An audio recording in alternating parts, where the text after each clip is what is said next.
Hi,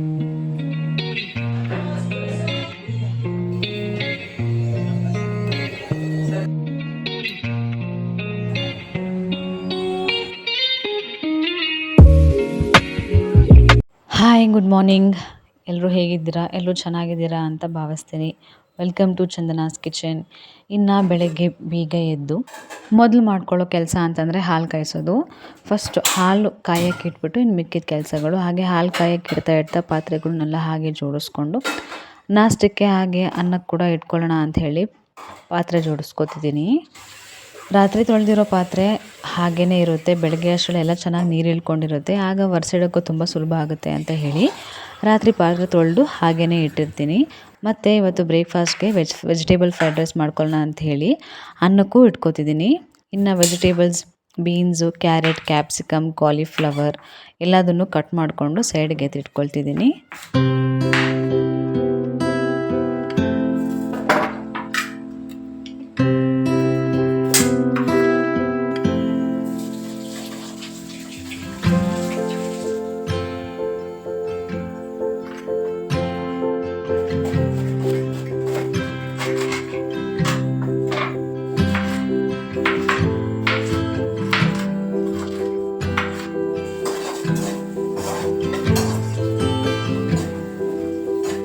ಇನ್ನು ನನಗೆ ಹೇಗೆ ಅನುಕೂಲ ಆಗುತ್ತೋ ಹಾಗೆ ನಾನು ಬ್ರೇಕ್ಫಾಸ್ಟನ್ನ ಪ್ರಿಪೇರ್ ಮಾಡ್ಕೋತೀನಿ. ಒಂದು ವೇಳೆ ರಾತ್ರಿ ಅನ್ನ ಉಳಿದಿದ್ರೆ ಅದನ್ನು ಮಾರ್ನಿಂಗ್ ಈ ಥರ ಫ್ರೈಡ್ ರೈಸ್ ಮಾಡ್ಕೊಳ್ಳೋದಾಗಲಿ, ಚಿತ್ರಾನ್ನ, ಪುಳಿಯೋಗರೆ ಏನು ಅನುಕೂಲ ಆಗುತ್ತೋ ಅದನ್ನು ಮಾಡ್ಕೋತೀನಿ. ರಾತ್ರಿ ರೈಸ್ ಉಳಿದಿದ್ರೆ ಅದನ್ನು ವೇಸ್ಟ್ ಮಾಡ್ಕೊಳ್ಳಲ್ಲ. ಇನ್ನು ಹಾಗೆ ಸಿಹಿ ಬಾಕ್ಸ್ಗೆ ಪುಳಿಯೋಗರೆ ಮಾಡಿಕೊಡ್ತಿದ್ದೀನಿ. ಸಿಹಿಗೆ ಕೆಲವೊಂದು ಹ್ಯಾಬಿಟ್ಸ್ ಇದೆ. ವೆಜಿಟೇಬಲ್ಸ್ ತಿನ್ನಲ್ಲ, ಮತ್ತು ತುಂಬ ಹೆಲ್ದಿಯಾಗಿರುವಂಥದ್ದು ಏನೂ ತಿನ್ನಲ್ಲ. ಕೊಟ್ರೂ ಅದನ್ನು ವಾಮಿಟ್ ಬರೋ ರೀತಿಯಲ್ಲಿ ಮಾಡ್ತಾರೆ. ಅದರಿಂದಾಗಿ ಡಾಕ್ಟರ್ ಹೇಳಿರೋ ರೀತಿ ಅವ್ರು ಏನು ಹೊಟ್ಟೆ ತುಂಬ ತಿಂತಾರೋ ಅದನ್ನು ಅವ್ರಿಗೆ ಕೊಡಿ ಅಂತ. ಇಲ್ಲ ಅಂತಂದರೆ ತುಂಬ ಬ್ಲಡ್ ಕಡಿಮೆ ಇದೆ ಅಂತ ಕೂಡ ಸಿಹಿಗೆ ರೀಸೆಂಟಾಗಿ ಹೇಳಿದರು. ಅದರಿಂದಾಗಿ ಸಿಹಿಗೆ ಪುಳಿಯೋಗರೆ ಮಾಡಿಕೊಡ್ತಿದ್ದೀನಿ. ಹೊಟ್ಟೆ ತುಂಬ ತಿಂದರೆ ಆಯಿತು, ಮನೆ ಊಟ ಹೊಟ್ಟೆ ತುಂಬ ತಿಂದರೆ ಸಾಕು ಅಂತ ಹೇಳಿ ಮಾರ್ನಿಂಗ್ ಪುಳಿಯೋಗರೆ ಮಾಡಿ ಮಧ್ಯಾಹ್ನ ಚಪಾತಿ ಮಾಡ್ಕೊಳ್ಳೋಣ ಅಂತ ಹೇಳಿಬಿಟ್ಟು ಹಾಗೆ ಚಪಾತಿ ಹಿಟ್ಟು ರೆಡಿ ಮಾಡಿ, ಟೀ ಸಹ ಮಾರ್ನಿಂಗ್ ಬಿಸಿನೀರಾದಮೇಲೆ ಟೀ ಕುಡಿಯೋ ಅಭ್ಯಾಸ ಖಂಡಿತವಾಗ್ಲೂ ಇದೆ. ಹಾಗೆ ಟೀನೂ ಕುಡ್ಕೊಂಡು ಇನ್ನು ಸಿಹಿ ಕೂಡ ಎದ್ದರು. ನಾನು ಬಾಗಿಲೆಲ್ಲ ಒರೆಸಿ ರಂಗೋಲಿ ಹಾಕ್ತಿದ್ದೆ. ಹಾಗೆ ಅವರ ಅಪ್ಪನ ಜೊತೆ ಅವರು ಪ್ಲ್ಯಾನ್ಸ್ಗೆಲ್ಲ ನೀರು ಹಾಕ್ತಿದ್ದಾರೆ. ಕೆಲವೊಂದು ವಿಚಾರಗಳಲ್ಲಿ ಮಕ್ಕಳಿಗೆ ನಾವು ಈ ಥರ ಇರಬೇಕು, ಆ ಥರ ಮಾಡಬೇಕು ಅಂತ ಅವ್ರಿಗೆ ನಾವು ಹೇಳ್ಕೊಡ್ಬೇಕಾಗುತ್ತೆ.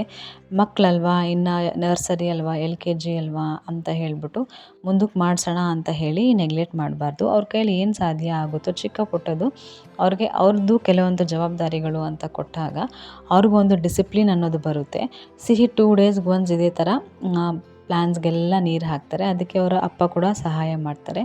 ಇನ್ನು ಮೇಲ್ಗಡೆ ಕೆಲವೊಂದು ಪ್ಲ್ಯಾನ್ಸ್ ಇದೆ, ಆ ಪ್ಲ್ಯಾನ್ಸ್ಗೂ ಕೂಡ ಅವರ ಅಪ್ಪ ನೀರು ಹಾಕೋಕ್ಕೆ ಸಹಾಯ ಮಾಡ್ತಿದ್ದಾರೆ.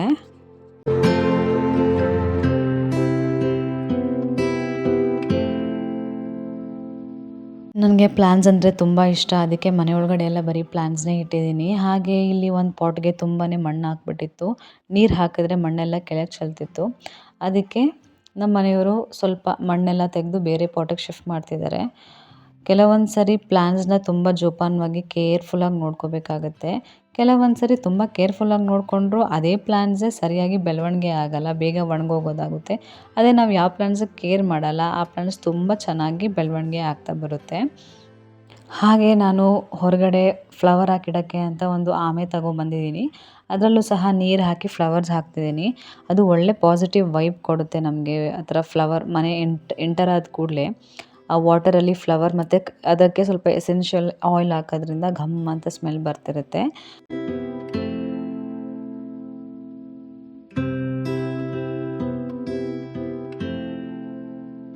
ಇನ್ನು ಮಳೆಗಾಲ ಎಲ್ಲ ಸ್ಟಾರ್ಟ್ ಆಗಿದೆ. ಮಳೆ ಯಾವಾಗ ಬರುತ್ತೋ, ಯಾವಾಗ ಬಿಸಿಲು ಬರುತ್ತೋ ಅಂತ ಗೊತ್ತಾಗ್ತಿಲ್ಲ. ಮಾರ್ನಿಂಗ್ ವೆದರ್ ಕೂಡ ತುಂಬಾ ಚಿಲ್ಲಾಗಿರುತ್ತೆ. ಬಿಸಿಲು ಸ್ವಲ್ಪ ಕಡಿಮೆ ಆಗಿರೋದ್ರಿಂದ ಯಾವಾಗ ಮಳೆ ಅಂತಲೇ ಗೊತ್ತಾಗಲ್ಲ. ಸೊ ಅದರಿಂದಾಗಿ ಮಳೆ ಬಂದರೆ ನಾನು ಆಲ್ಮೋಸ್ಟ್ ಈ ಕರ್ಟನ್ಸ್ನೆಲ್ಲ ತೆಗೆದು ವಾಶ್ ಮಾಡಿ ಎತ್ತಿಟ್ಬಿಡ್ತೀನಿ.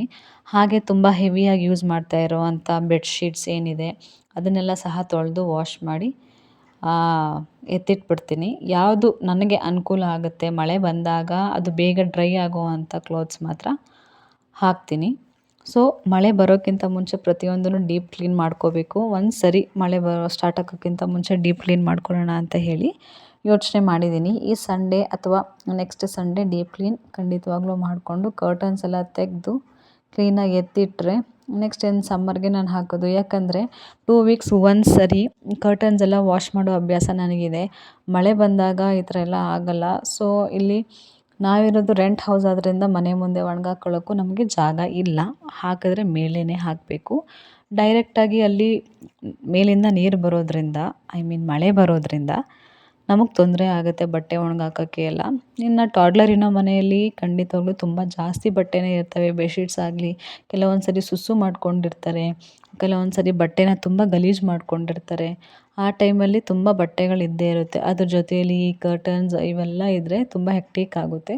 ಅದರಿಂದಾಗಿ ಮಳೆಗಾಲ ಸ್ಟಾರ್ಟ್ ಆಗೋಕ್ಕಿಂತ ಮುಂಚೆ ಕರ್ಟನ್ಸ್ನೆಲ್ಲ ವಾಶ್ ಮಾಡಿ ಮನೆ ಒಂದು ಸರಿ ಡೀಪ್ ಕ್ಲೀನ್ ಮಾಡಿಕೊಂಡು ರೆಡಿ ಮಾಡಿ ಇಟ್ಕೋಬೇಕು.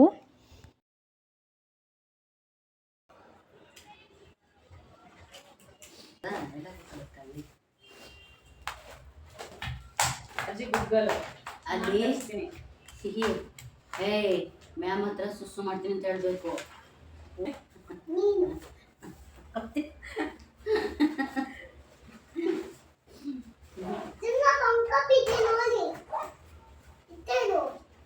ಎತ್ತಿಡ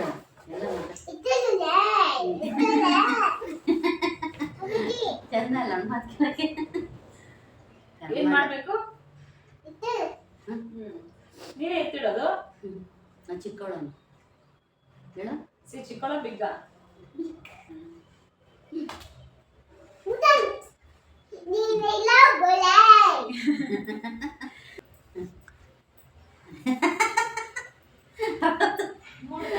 ಅವಳು ನೀನು ಹೋಗಿದ್ದು ನೋಡಿ ಹಿಂಗಂತ ಅವಳೆ.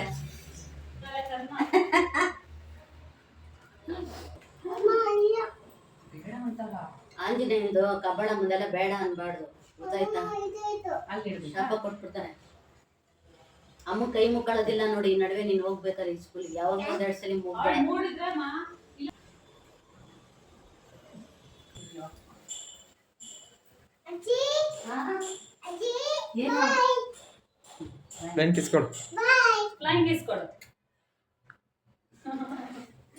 ಬಾಯ್.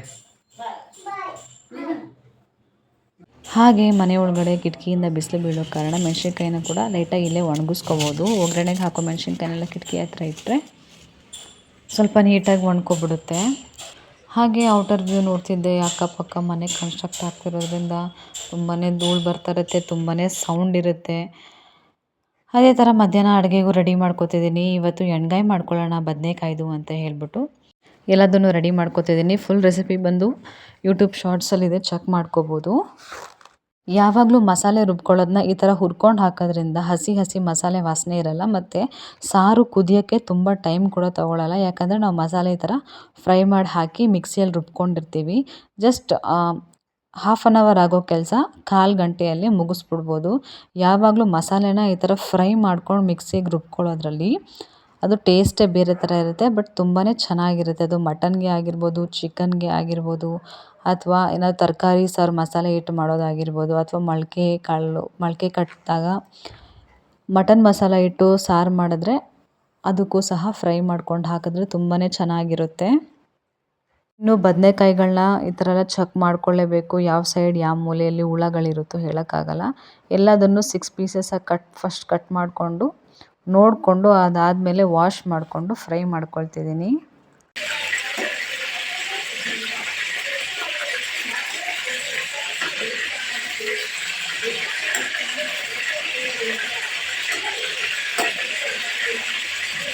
ಇನ್ನು ಬದನೇಕಾಯಿ ಎಲ್ಲ ಈ ಥರ ಗೋಲ್ಡನ್ ಬ್ರೌನ್ ಆದಮೇಲೆ ಮಸಾಲೆ ಏನಿದೆ ಅದನ್ನು ಹಾಕಿ ಒಂದು 1/4 ಗಂಟೆ ಇಲ್ಲ ಅಂತಂದರೆ ಒಂದು 30 ಮಿನಿಟ್ಸ್, ಅರ್ಧ ಗಂಟೆ ಚೆನ್ನಾಗಿ ಕುಕ್ ಮಾಡಿಕೊಂಡ್ರೆ ಒಳ್ಳೆ ಬದನೇಕಾಯಿ ಎಣ್ಗಾಯಿ ರೆಡಿ ಆಗುತ್ತೆ. ತುಂಬಾ ಚೆನ್ನಾಗಿ ಬಂದಿತ್ತು ಸಹ. ಎಳ್ಳು ಮತ್ತು ಕಡಲೆ ಬೀಜ ಹಾಕಿದಾಗ ಡಿಫ್ರೆಂಟೇ ಚೇಂಜ್ ಆಗುತ್ತೆ.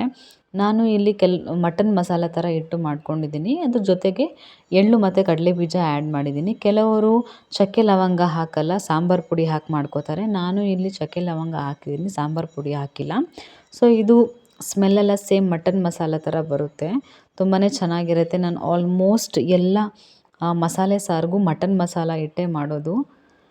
ಸಾಂಬಾರು ಪುಡಿ ಹಾಕಿದ್ರೆ ಇಷ್ಟ ಆಗಲ್ಲ ನನಗೆ, ಅದರಿಂದಾಗಿ ಅದು ಬರೀ ಬೇಳೆ ಸಾರಿಗೆ ಮಾತ್ರ ಯೂಸ್ ಮಾಡ್ಕೊಳ್ತೀನಿ.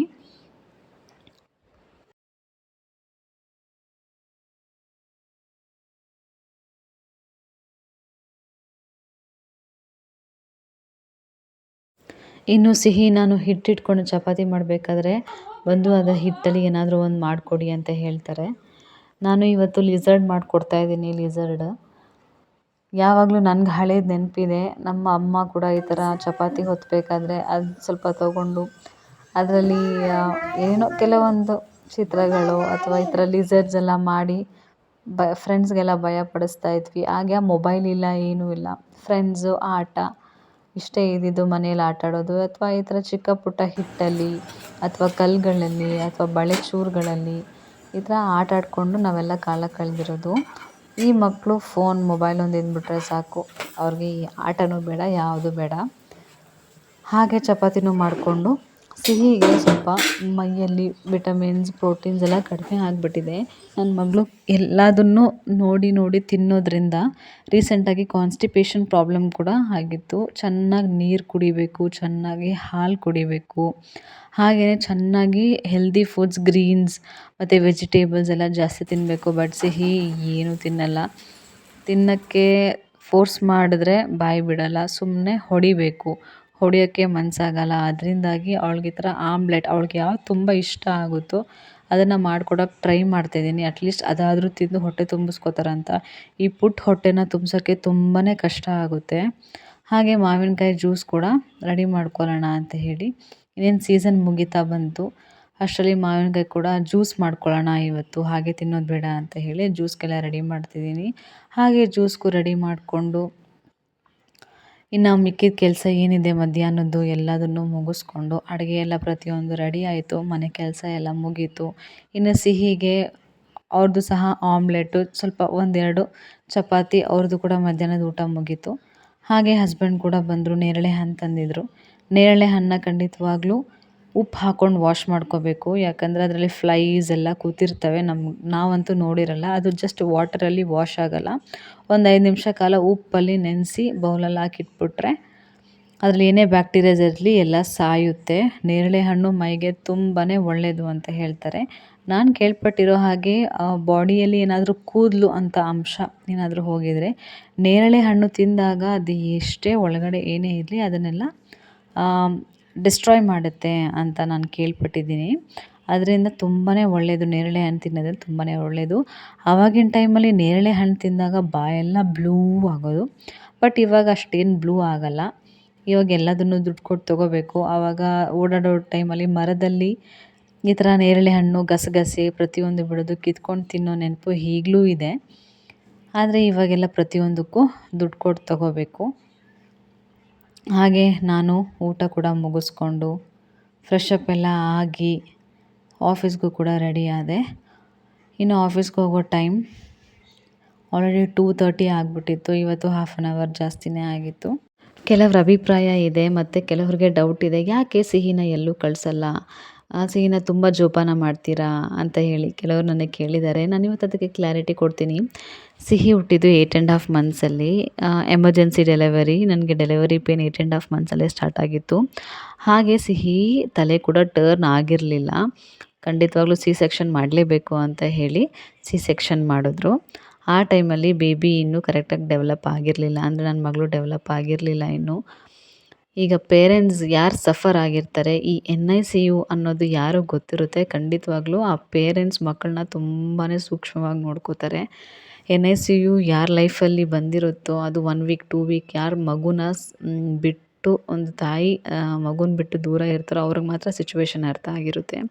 ಅದರಿಂದಾಗಿ ಸಿಹಿನ ತುಂಬ ಜೋಪಾನವಾಗಿ, ತುಂಬ ಸೂಕ್ಷ್ಮವಾಗಿ, ತುಂಬ ಮುದ್ದಾಗಿ ಬೆಳೆಸಿದ್ದೀವಿ. ಯಾಕಂದರೆ ಆ ಪುಟ್ಟ ಪುಟ್ಟ ಕೈಗಳಲ್ಲಿ ಇಂಜೆಕ್ಟ್ ಮಾಡಿರೋದನ್ನ ನೋಡಿದ್ದೀವಿ, ಬ್ಲಡ್ ತೊಗೊಂಡಿರೋದನ್ನ ನೋಡಿದ್ದೀವಿ. ತುಂಬಾ ಹಿಂಸೆ ಆಗುತ್ತೆ. ಅದಕ್ಕೆ ಆ ಮಗುನ ತುಂಬಾ ಜೋಪಾನವಾಗಿ ನೋಡ್ಕೊಳ್ತೀವಿ. ಸಿಹಿನ ಎಲ್ಲೂ ಕಳಿಸಲ್ಲ ಅಂತ ಅಂದರೆ ಅವಳು ಚಿಕ್ಕ ನೋವು ಕೂಡ ನಮಗೆ ತುಂಬ ದೊಡ್ಡ ನೋವು ಆಗಿ ಕಾಣುತ್ತೆ. ಅವ್ರ ಅಜ್ಜಿನೇ ಆಗಲಿ ಅಥವಾ ಅವ್ರ ಅಪ್ಪನೇ ಆಗಲಿ ಅಥವಾ ನಾನೇ ಆಗಲಿ ಸಿಹಿನ ತುಂಬ ಮುದ್ದಾಗಿ ಬೆಳೆಸಿರೋದ್ರಿಂದ ಅವಳನ್ನ ಎಲ್ಲೂ ಆಚೆ ಕಳಿಸಲ್ಲ. ಒಳಗಡೆನೇ ಸ್ಕೂಲ್ ಆಯಿತು, ಮನೆ ಆಯಿತು. ಇನ್ನು ಹೊರಗಡೆ ಹೋದರೆ ಅವ್ರ ಅಪ್ಪನ ಜೊತೆ ಇಲ್ಲ ಅವ್ರ ಅಜ್ಜಿ ಜೊತೆ ಹೋಗ್ತಾರೆ. ಸಿಗ್ತೀನಿ ನಾನು ನಿಮಗೆ ನನ್ನ ನೆಕ್ಸ್ಟ್ ಕಂಟಿನ್ಯೂಡ್ ವ್ಲಾಗಲ್ಲಿ. ಅಲ್ಲಿ ಗಂಟ ಟೇಕ್ ಕೇರ್. Bye bye. ಶುಭರಾತ್ರಿ. Thanks for watching the video.